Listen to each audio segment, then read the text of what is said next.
자, 그러면 이제 4부로 넘어가서요. 그대로 그냥 판결 내리고 유죄 판결 내리고 사형 선고하고 그냥 심판 내려버리면 우리는 불행하잖아요. 근데 하나님은 믿음으로 말미암는 하나님의 의, 지금 제가 그렇게 제목을 달았죠. 이 하나님의 의가 나타났다고 21절이 시작하고 있습니다. 21절 같이 읽어볼까요? 21절과 21절에서 24절까지 읽어보겠습니다. 시작. 이제는 율법 외에 하나님의 한 의가 나타났으니 율법과 선지자들에게 증거를 받은 것이라.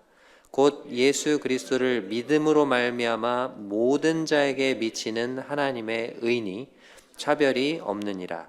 모든 사람이 죄를 범하였음에 하나님의 영광에 이르지 못하더니 그리스도 예수 안에 있는 속량으로 말미암아 하나님의 은혜로 값없이 의롭다 하심을 얻은 자 되었느니라. 자, 하나님의 의가 나타났다. 근데 이 하나님의 의의 네 가지 특징을 제가 이렇게 정리를 했는데, 첫 번째는 율법 외라고 돼 있죠. 율법과는 상관이 없는 하나님의 한 의가 나타났다는 거예요. 그러니까 율법을 지켜서 얻는 의가 아니라는 거예요. 이 의는 믿음으로만 얻을 수 있는 의라는 거죠. 그 다음에 두 번째, 무엇의 증거를 받았다고요? 율법과 선지자들, 즉 구약 성경에서 이 하나님의 의에 대해서 말하고 있다는 거예요. 이 하나님의 의, 믿음으로 말미암아 모든 사람에게 미치는 이 하나님의 의, 이거를 구약 성경에서 증거를 하고 있다는 거죠. 거기 지금 구절들을 놨는데 제가 다 못 찾아요. 거기 끝에 있는 두 개만 보면 하박국, 제가 그냥 말씀드릴게요. 하박국 2장 4절이 뭘까요? 이거 여기 나와 있는 거였는데 1장에 오직 의인은 믿음으로 말미암아 살리라는 거예요. 의인이 무엇으로 산다고요? 생명을 얻을 수 있다고요? 믿음으로. 구약 성경이 그걸 말하고 있잖아요. 그 다음에 창세기 15장 6절이 뭐게요? 사경에 참석하시는 분들의 믿음은 이 정도 딱 나와야 되는데, 자, 창세기 15장 6절은 아브라함이 하나님을 믿음에 그의 믿음을 의로 여기셨다는 거예요. 자, 구약 성경이 뭘 증거합니까? 의 앞에 뭐가 붙죠? 지금 믿음. 믿음으로 말미암은 의를 구약 성경이 계속 증거해 왔다는 거예요. 구약 성경 여기저기에 또 모형과 그림자로 그것을 증거하고 있다는 거죠. 자, 그다음에 예수 그리스도를 믿음으로 말미암는 의라는 거예요. 예수 그리스도만이 우리에게 하나님의 의를 가져다 주실 수 있는 유일한 분이시라는 거죠. 그 다음에 네 번째, 모든 믿는 자에게 미치는 의예요. 믿는 사람이라면 누구든지 남녀노소 빈부귀천 상관없이 믿음으로. 24절에 보면은 끝부분에 의롭다 하심을 얻은 자 되었느니라 이렇게 되는데, 의롭다 하심을 얻었다, 이 말이 법정 용어랍니다. 무죄를 선언하다 라는 뜻이에요. 그러니까 피고 누구누구 무죄, 이 말이에요. 이게 의롭다 하심을 얻었다, 그 말이 뭐라고요? 무죄를 선언하다. 재판장이 아무리 처벌할 죄를 찾아봐도 찾아낼 수가 없을 때 무죄를 선언하는 거죠. 자, 하나님이 다음과 같이 세 가지 방법으로 우리를 의롭게 하셨는데, 먼저는 첫 번째는 그리스도 예수 안에 있는 무엇으로요? 속량으로. 옛날에는 이게 개역 한글에는 구속으로라고 했죠. 자, 구속, 속량, 이게 뭐예요?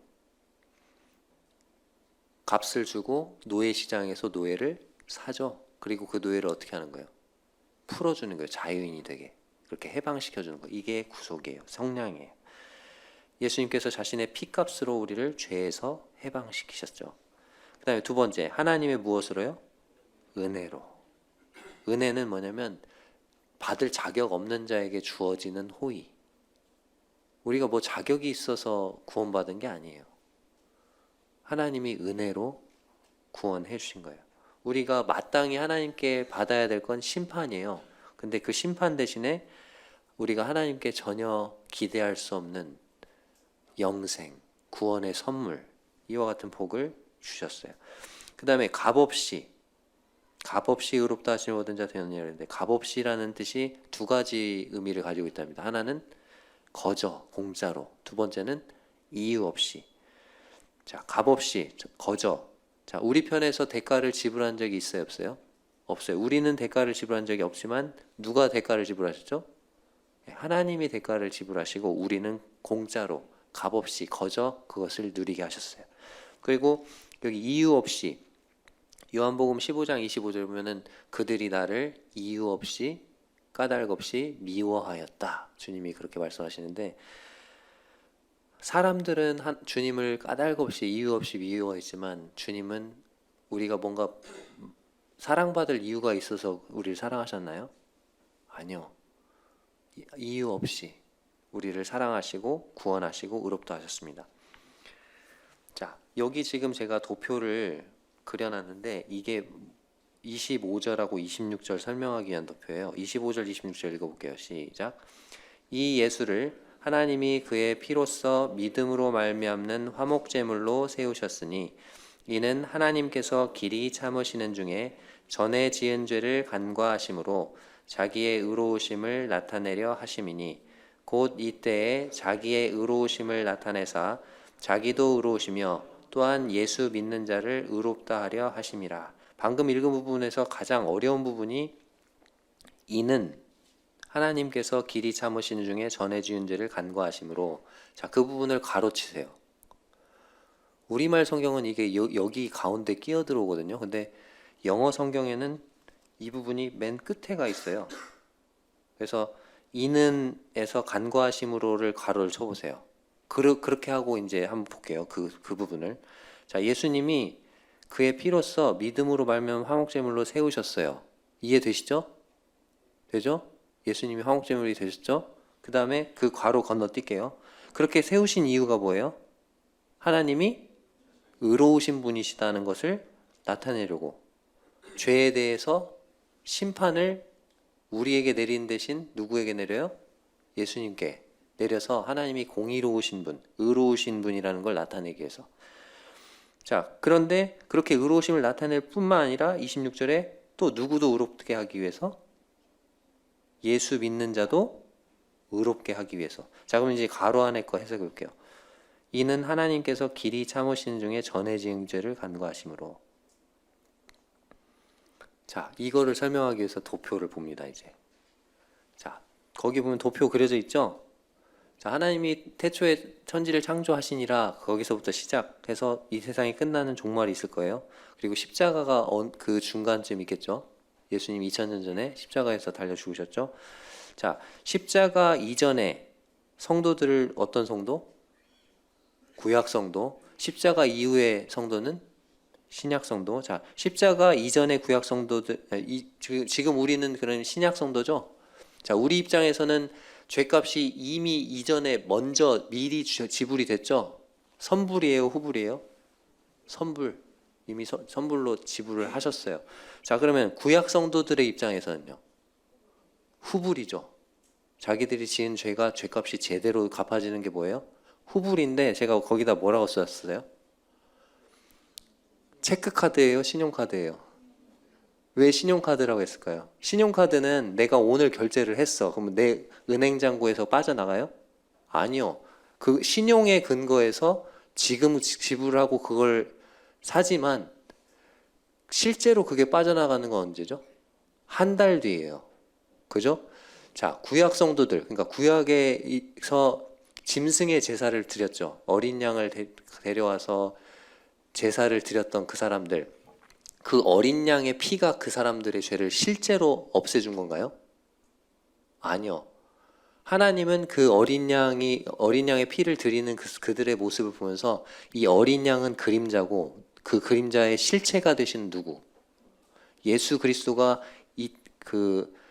지금으로부터는 2000년 전인데 예수 그리스도가 십자가에 달려 죽으시면서 이 세상의 모든 죄의 값을 갚으실 것을 하나님은 보고 계셨어요. 그래서 하나님 입장에서는 하나님이 그러니까 신용카드 회사인 거죠. 맞죠? 아닌가? 아무튼 지불은, 그러니까 지금 짐승의 피를 막 드리지만 실제로 지불되는 건 언제라고요? 십자가에서요. 나중에예요. 그래서 여기 보니까 가로를 보세요. 이제 이는 하나님께서 길이 참으시는 중에, 자, 몇 년 참았어요? 구약 시대 몇 년? 4000년이나 신용카드 회사에서 4000년을 기다려줘요? 4,000년을 길이 참으시는 중에 전에 지었던 죄를 어떻게 해왔어요? 간과해 오신 거죠. 그냥 뭘로? 그 어린 양의 피로, 그런 거, 그 짐승의 피로 드리는 걸로 계속 이렇게 참고 참아 오신 거죠. 그런데 실제로 그 값을 지불해야 되잖아요. 그래야 죄값을 지불해야 하나님이 의로우신 분이시라는 게 드러나죠. 그래서 예수님을 화목제물로 세우신 거예요. 자, 그게 지금 제가 거기 1번에 막 써놓은 겁니다. 다시 나중에 읽어보세요. 시간이 없으니까. 27절. 그렇기 때문에 우리가 의롭다함을 얻는 이 일에 자랑할 수 있어요? 없어요? 없어요. 왜요? 28절. 의롭다 하심 얻는 것은 무엇으로 되기 때문에? 오직 믿음으로 되기 때문에. 자, 29절. 하나님은 다만 유대인의 하나님이시냐 또한 이방인의 하나님은 아니시냐 진실로 이방인의 하나님도 되시느니라. 할례자도 믿음으로 말미암아 또한 무할례자도 믿음으로 말미암아 의롭다 하실 하나님은 한 분이시니라. 자, 하나님이 이방인의 하나님 따로 있고 유대인의 하나님 따로 있고, 그렇다면 죄인들을 의롭게 하는 방법도 따로따로 있을 수 있겠죠. 그런데 하나님이 따로따로예요? 아니면 한 분이세요? 유대인이나 이방인의 하나님 한 분이시라는 거예요. 그럼 구원의 방법은 한 분이에요. 뭘로? 믿음으로라는 거예요. 그리고 31절에 그런즉 우리가 믿음으로 말미암아 율법을 파기하느냐? 그럴 수 없느니라. 도리어 율법을 굳게 세우느니라. 믿음으로 의롭게 된다고 해서 율법이 무시되어도 좋다는 거냐? 아니라는 거죠. 우리의 믿음은 결국 율법을 폐하는 게 아니고 율법을 더 세워준다는 거죠. 왜? 예수님이 율법의 요구를 자신의 무엇으로 이루셨어요? 죽음으로. 그 정도. 그렇기 때문에, 그리고 우리는 그 예수님을 믿기 때문에 우리의 믿음은 오히려 율법을 폐하는 게 아니고 굳게 세워준다는 거예요. 자, 5부로 넘어가겠습니다. 구약 성경의 증거. 자, 구약 성경을 살펴보면 믿음이냐 행위냐 중에 무엇을 말할까? 1절에서 8절까지, 그리고 9절에서 11절까지는 할례냐 무할례냐, 13절에서 25절까지는 믿음이냐 율법이냐, 하나씩 차근차근 보겠습니다. 자, 사람이 의롭게 되는 것이 믿음으로냐 행위로냐, 1절에서 8절까지 나와 있죠. 한번 읽어볼게요. 교독하겠습니다. 그런즉 육신으로 우리 조상인 아브라함이 무엇을 얻었다 하리요?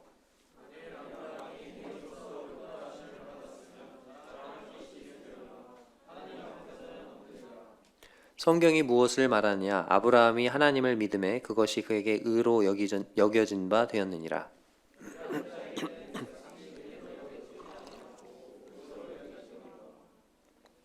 이를 아니할지라도 경건하지 아니한 자를 의롭다 하시는 이를 믿는 자에게는 그의 믿음을 의로 여기시나니.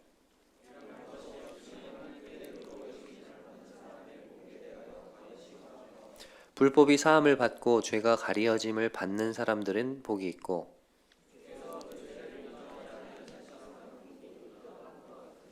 네, 사람이 의롭게 되는 게 믿음으로냐 행위로냐. 자, 이 질문에 대해서 믿음의 사람 2명, 아브라함과 다윗을 인터뷰한다면 뭐라고 대답을 할까요? 구약 성경은 뭐라고 여기에 대해서 대답을 할까요? 자, 먼저 아브라함을 인터뷰를 했더니, 아브라함 당신 어떻게 의롭게 됐어요? 창세기 15장 6절 읽어봐요. 뭐라고 돼 있어요? 아브라함이 여호와를 믿으니 여호와께서 그를 그의 의로 여기시고, 이렇게 돼 있어요. 그러면서 4절에서 선한 일을 해서 의롭게 된다면 그것은 보수지 그것은 은혜가 아닙니다. 그죠? 5절 하나님의 방법은 일한 것이 하나도 없어도 믿음으로 의롭다고 하시는 것이다. 그렇게 대답을 했어요. 자, 이번에는 그럼 다윗에게 물어보죠. 다윗을 인터뷰했어요. 사람이 의롭게 되는 게 믿음입니까 행위입니까? 그랬더니 다윗은 노래를 잘하는 시인이잖아요. 노래를 지어서 행복한 사람이라는 제목의 노래로 대답을 해요. 자, 어떤 사람이 행복한 사람입니까? 첫 번째, 불법이 사함을 받은 사람. 두 번째, 죄가 가리어짐을 받은 사람. 세 번째, 주께서 그 죄를 인정하지 아니하실 사람이 복이 있대요. 자, 그러면 이 다윗의 대답에 근거한 불행한 사람은 불법이 사함받지 않은 사람, 두 번째 죄가 가려지지 않은 사람, 세 번째 어떤 사람? 주께서 그 죄에 대한 책임을 그대로 물으실 사람이라는 거죠. 자, 그러니까 인생의 진정한 행복은 집이나 자동차나 승진이나 자녀가 잘 되는 것에 있는 게 아니라는 거예요. 진정한 행복은 불법이 사함을 받고 죄가 가려짐을 받고 주께서 그 죄를 인정하시 아니하는 것에 있다는 거예요. 자, 그리고 인생의 행복은 전적으로 누구에게 달려 있어요? 하나님께 달려 있어요. 누가 사해줘야 돼요, 불법을? 하나님이요. 누가 죄를 가려줘야 돼요? 사람이요, 하나님이요? 하나님이요. 누가 죄를 인정하지 않아야 돼요? 하나님이 인정하지 않아야 돼요. 내가 인정하지 않는다고 되는 게 아니에요. 그러니까 하나님께 달려 있다는 거예요. 그러면 사람이 의롭게 되는 것은 믿음일까요, 행위일까요? 믿음이겠죠. 사람의 행위에, 사람에게 달려 있지 않다니까요. 사람의 행위에 달려 있지 않은 거예요. 자, 두 번째, 의롭다 하심을 받는 복이 할례자에게만 해당되는 것이냐, 아니면 무할례자에게도 해당되는 것이냐. 9절에서 12절 같이 또 교독해 보겠습니다. 제가 9절 읽겠습니다. 그런즉 이 복이 할례자에게냐 혹은 무할례자에게도냐. 무릇 우리가 말하기를 아브라함에게는 그 믿음이 의로 여겨졌다 하노라.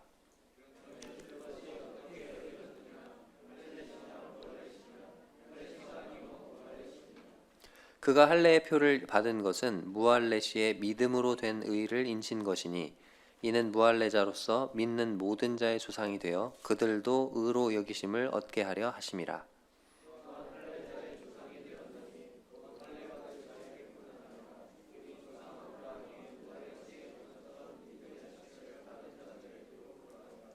네. 그러니까 이 복, 여기 말했던 그 의롭다 하심을 받는 복, 그 복이 할례자에게냐 혹은 무할례자에게도냐 이렇게 돼 있죠. 자, 거기 아브라함의 생애를 도표로 그려놨는데 아브라함이 태어나서 175세에 죽어요. 자, 근데 창세기 15장에서 아브라함이 하나님을 믿으니 그의 믿음을 의로 여기시고 15장에 나와 있어요. 그게 85세 때예요. 자, 할례를 언제 받아요? 창세기 17장에서 받고 99세 때 받아요. 자, 그러면 아브라함은 99세까지는 어떤 사람으로 살았어요? 무할례자로서 살았어요. 99세 이후로는요. 할례자로서 살았어요. 자, 근데 언제까지 죄인이다가 의인 됐어요? 85세 때 의인이 됐어요. 자, 그러면 아브라함이 의롭게 된 것은 할례자일 때예요? 무할례자일 때예요? 무할례자일 때. 그 말은 할례가 상관이 있어요, 없어요? 없어요. 의롭게 되는 것에는. 답이 나왔죠. 그래서 아브라함이 의롭게 된 것은 무할례시라는 거예요. 따라서 무할례자도 믿음만 있으면 어떻게 된다? 의롭게 된다. 이로써 아브라함은 믿음으로 의롭다 하심을 받는 모든 무할례자의 조상이면서 동시에 믿음으로 의롭다 하심을 받는 모든 할례자의 조상이 된 거예요. 할례와 상관없이 아브라함은 모든 믿는 자의 조상이 된 거죠. 자, 이제 13절에서 25절까지 하나님의 약속은 율법으로 받느냐 믿음으로 받느냐를 말하고 있어요. 13절에서 25절 또 교독해 볼게요. 13절 아브라함이나 그 후손에게 세상의 상속자가 되리라고 하신 언약은 율법으로 말미암은 것이 아니요 오직 믿음의 의로 말미암은 것이니라.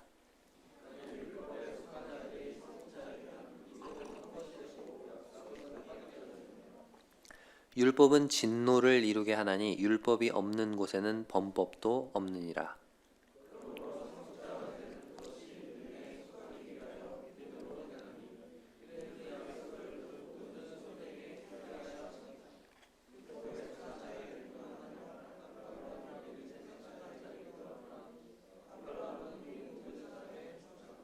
기록된 바 내가 너를 많은 민족의 조상으로 세웠다 하심과 같으니 그가 믿은 바 하나님은 죽은 자를 살리시며 없는 것을 있는 것으로 부르시는 이시니라.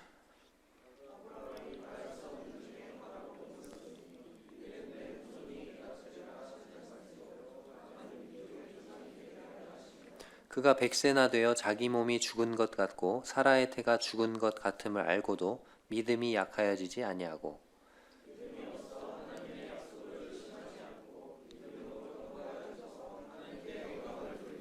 약속하신 그것을 또한 능히 이루실 줄을 확신하였으니 그에게 의로 여겨졌다 기록된 것은 아브라함만 위한 것이 아니요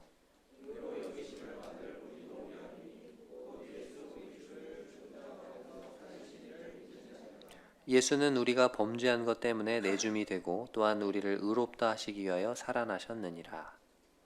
네. 자, 13절에서 25절까지 약속이라는 말이 많이 나와요. 언약, 약속, 그다음에 율법, 그다음에 믿음. 그래서 하나님의 약속은 율법으로 받느냐, 믿음으로 받느냐. 자, 여기다가도 제가 뭐 표를 막 그려놨는데 아빠가 자전거를 사준다고 하는 거예요. 예를 들어서 야, 아빠가 다음 주에 자전거 사줄게. 이게 뭐죠? 약속이죠. 그 표를 보시면서 생각하시면 돼요. 약속을 했어요, 아빠가. 자, 그러면 아이가 그것을 어떻게 하죠? 믿어요. 그죠? 와, 아빠 최고. 다음 주에 자전거를 사준다고요. 막 그랬어요. 자, 그리고 아빠가 이제 그 다음 주에 진짜 약속을 지켰어요. 자전거를 사줬어. 그럼 어떻게 해요? 아이가 아빠 감사해. 우리 아빠 최고야. 그러면서 막 아빠한테 영광을 돌리겠죠. 그죠? 그리고 아빠는 그런 아이를 옳다고 여기겠죠. 만약에 애가 아빠가 자전거 사줄게 그런데 아빠가 뭔 그런 능력이 있어. 돈도 못 벌면서 그러면은 영광을 안 돌리는 게 되고 얘는 혼날 수 있겠죠. 잘못된 거죠. 의롭지 못한 거죠. 자, 지금 어거지로 지금 끼워 맞히는 거예요, 지금.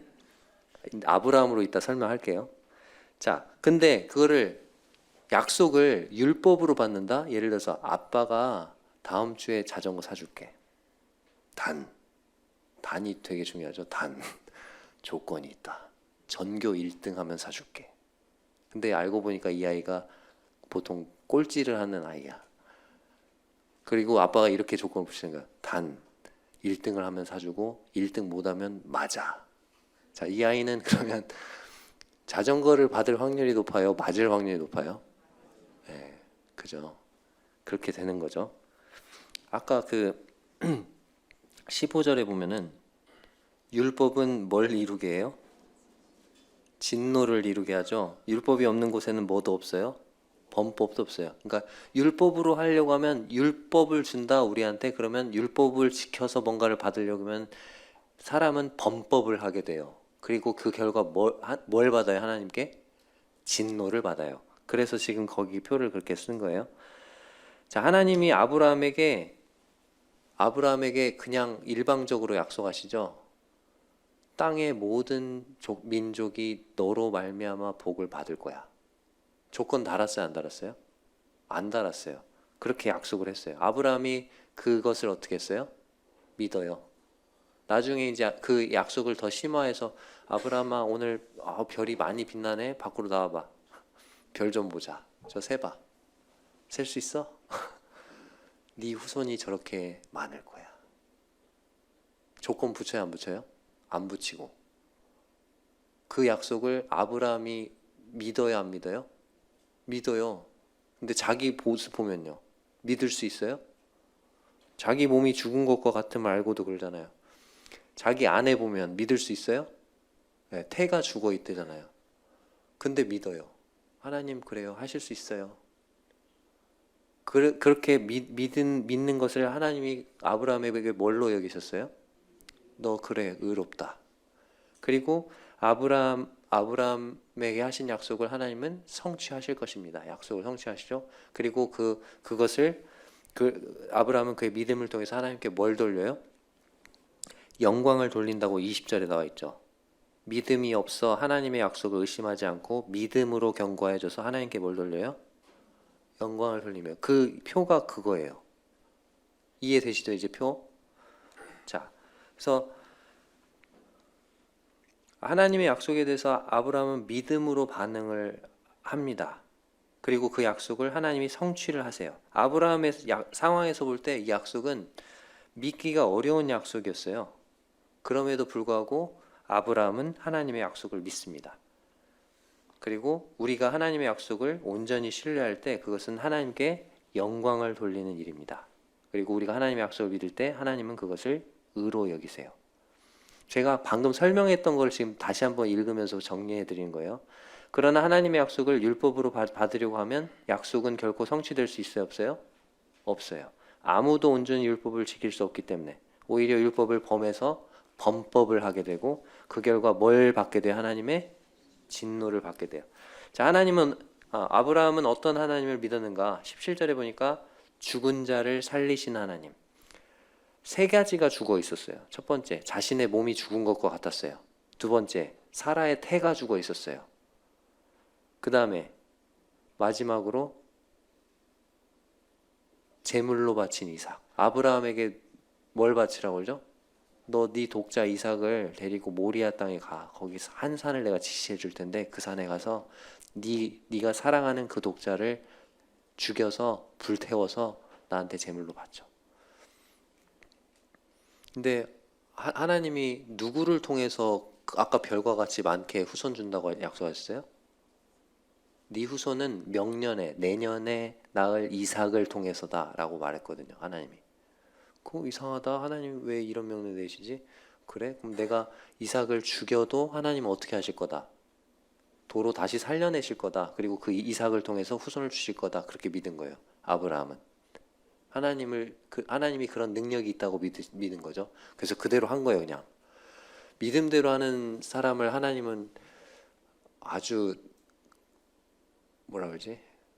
인정하시죠. 야, 또 그 앞에서는 손을 들어버려. 야가 그냥 큰일 나. 야, 아브라함 하지 마. 물론 해도 돼요. 그래도 돼요. 근데 하나님은 아버지가 아들을 칼을 들어서 아들을 죽이는 거 아브라함에게 그런 잔인한 경험을 맛보게 하고 싶지 않으셨던 것 같아. 그 경험은 나로 충분하다. 2000년 후에 내가 내 아들 그렇게 십자가에 못 박아 죽게 할 텐데 그걸로 충분해. 아브라함 너는 그것까지는 가지 마. 그러셨던 것 같아. 17절에 보면은 없는 것을 있는 것으로 부르신 하나님. 넘어가기 전에 아까 그걸 더 얘기를 해야 되겠네요.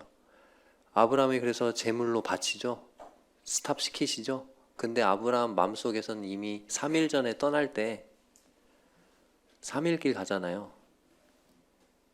3일 전에 이미 아브라함 마음속에서는 이삭 어떻게 했어요? 죽였어요. 모리아산에 가서 벌써 죽였어. 그게 계속 3일 동안 다가오잖아요. 그죠? 주님이 또 부활하신 것도 3일 만이잖아요. 참 많이 겹쳐요, 둘이. 아브라함은 칼을 들고 가고 불을 들고 가고 심판이나 진노를 상징하는, 그죠? 아들 이삭은 뭘 짊어지고 가고요? 나무를 짊어지고 가고. 자, 나무를 짊어지고 가요, 이삭이.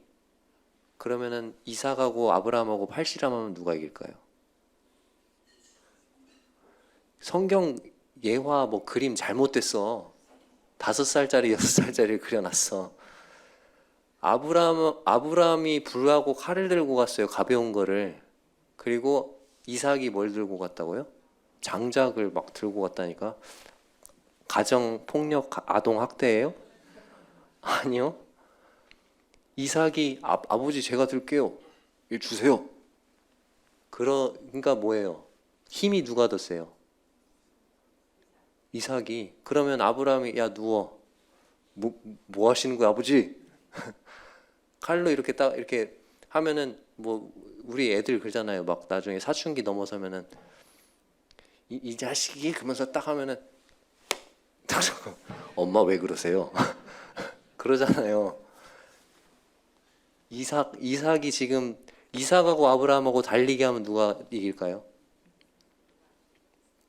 아브라함이 칼 들고 막 도망 다녔을까요, 이삭이?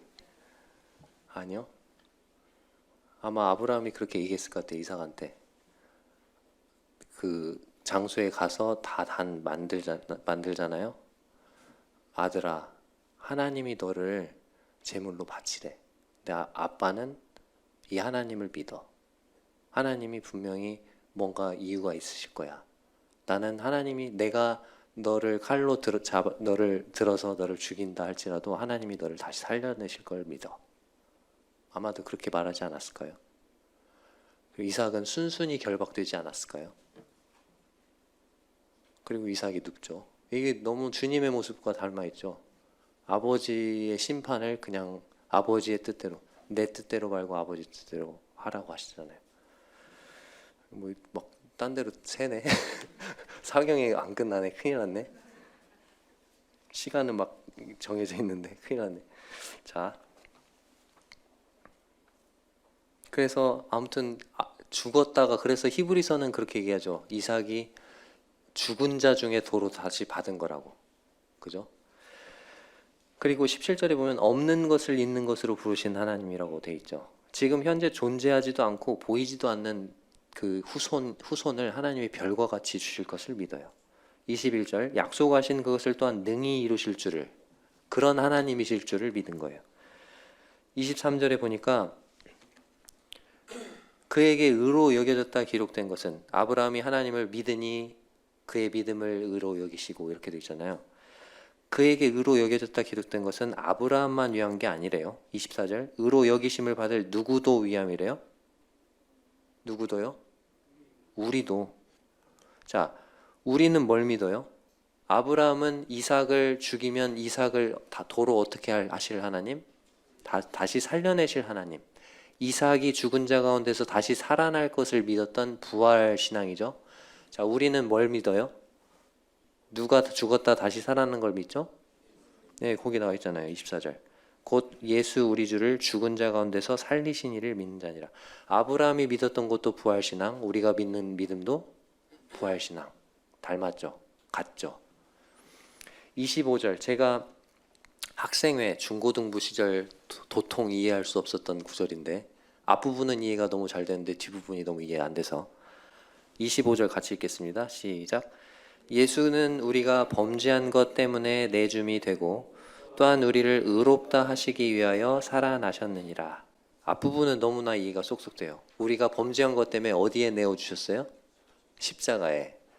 이해 잘 돼. 근데 우리를 의롭다 하시기 위해 살아나셨대요. 예수님이 안 살아나시면 우리가 의롭다 하심을 못 얻나요? 죽으심만으로 충분한 거 아닌가요? 그런 질문을 했었어요. 중고등부 때. 왜 여기 의롭다 하시기 위하여 살아나셨느냐. 그냥 요절이니까 외우긴 외웠는데 이 뒷부분이 이해가 안 됐어요. 왜 죽으심만으로 충분하지 않나? 자, 예를 들어볼게요.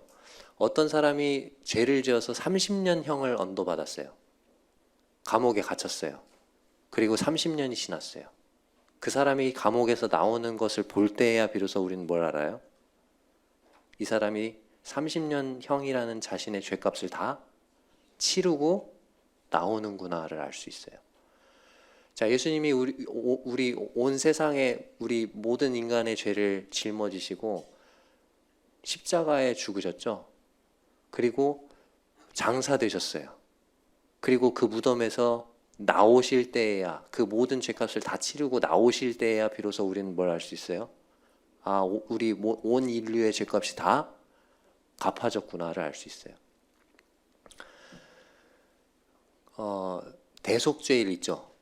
이스라엘의 대속죄일 있죠. 대속죄일 날 대제사장이 평소에 자기가 입는 그 대제사장의 의복, 찬란한 휘황찬란한 에봇이랑 그거 다 벗어 던지고 흰 세마포 옷을 입어요. 흰 세마포 옷을 입고 그 피를 가지고, 짐승의 피를 가지고 어디에 들어가죠? 지성소에 들어가죠. 제사를 드리고 들어갔는데 제사장이 안 나와. 백성들이 막 초조해. 왜 안 나올까? 왜 안 나올까? 안 나오면 어떻게 된 거예요, 지금?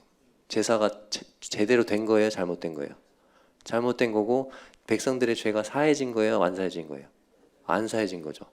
근데 대제사장이 피를 드리고 들어가가지고 제사를 무사히 잘 마치고 자기 영광스러운 에봇으로 다시 갈아입고 영광스러운 모습으로 백성 앞에 짠 나타난 순간 환호가 확 터지면서 뭘 알 수 있어요? 우리의 죄가 용서됐구나. 예수님은 어떻게 하셔야 되는 거예요? 그래서 다시 살아나셔야 되는 거예요. 대제사장이 세마포 옷을 벗어두고 영광스러운 모습으로 나타나듯이 우리 주님 세마포로 동여 쌌죠. 근데 그것을 가지고 부활하셨나요? 아니면 거기다 벗어두고 부활하셨나요? 벗어두고 영광스러운 모습으로 나타나셨죠. 그래서 25절 다시 읽고 마칠게요. 이제 이해가 되시죠? 25절 시작. 예수는 우리가 범죄한 것 때문에 내줌이 되고 또한 우리를 의롭다 하시기 위하여 살아나셨느니라. 네. 여기까지 3시간 마치도록 하겠습니다. 내일은 8시간을 해야 돼요. 8시간을 해야 되는데 강의를 한 10몇 개를 막 압축해서 또 해야 되는 거죠. 아무튼 내일 오시기 전에, 오늘 밤에 주무시기 전에 여기 지금 뭐 간식도 있고 하는데 간식 잘 드시고 조금 잠을 줄이셔가지고, 아니면 내일 아침에 일찍 일어나셔서 로마서 내일 읽을 부분만이라도 한번 읽고 오시면 좋겠습니다. 감사합니다.